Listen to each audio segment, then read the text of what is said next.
How's it going, West Texas? I am back now with your full forecast. Taking a look at these current temperatures, it's a pretty nice day. We've had a great day overall, and we're starting to cool down now that the sun has gone down. Most places in the upper 60s now, dropping down into the lower 50s. See, we got about 61 here in San Angelo, down to 56 in Junction, 54 in Mason.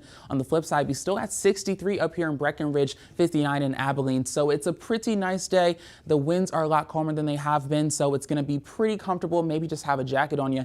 You see, over these next couple of hours, we're going to be slowly making our way into the low 40s, which is where our lows are going to be for the night. We're going to be hanging in the 50s for quite a while. You see, not really making it down to the 40s until we hit 49 degrees at 4 a.m. Like I said, winds are going to be calm pretty much all night, so not too much to worry about in terms of that breeze. For our highs tomorrow, it's going to be the same thing, different day. Temperatures are in the mid 70s. See, we're going to hit about 75 degrees here in San Angelo, 73 here in Abilene, so it's a little bit cooler in some of these northern counties. You see a lot of 73s for these northern counties along the top as well, but even up to 77 down in Junction, so they could be seeing those 80 degrees even sooner than the rest of us. Now, when you're headed out the door, it's going to be a little bit chilly in the morning.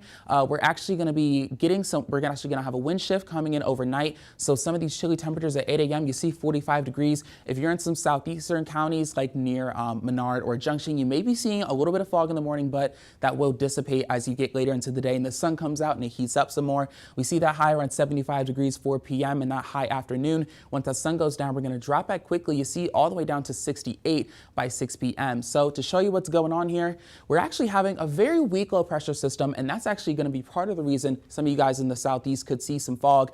Right now we have winds coming in from the southwest, but when this low pressure system makes its way northeast towards Missouri and Oklahoma, our winds actually change to come from the northwest and just interacting with some of that early morning moisture. You may see a little bit of fog. It'll dissipate pretty quickly, of course, because temperatures will start to rise pretty exponentially once the sun comes out. So with your general weather pattern, once we hit tomorrow, we're actually going to have high pressure going into Wednesday, and as that continues, it's going to make its way across, and that's part of the reason we're seeing these really high temperatures.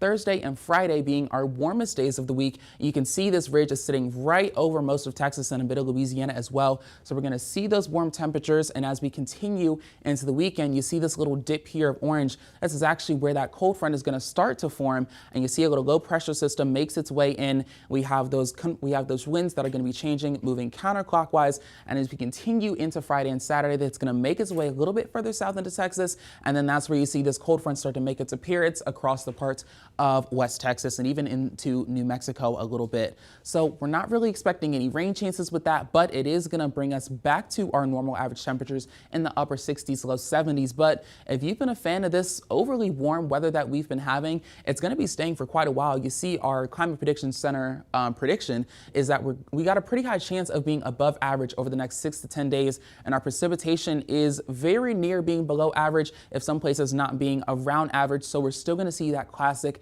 warm and dry West Texas weather that we've been seeing for the past weeks now. So to wrap it all up with your 7-day forecast, you see we got some cloudy temperatures, but cloudy skies, but temperatures will continue to rise as we get into the weekend, possibly 81 degrees on Friday, but that cold front on Saturday could bring a over 20 degree drop, but we'll be back towards our normal temperatures as we start out next week.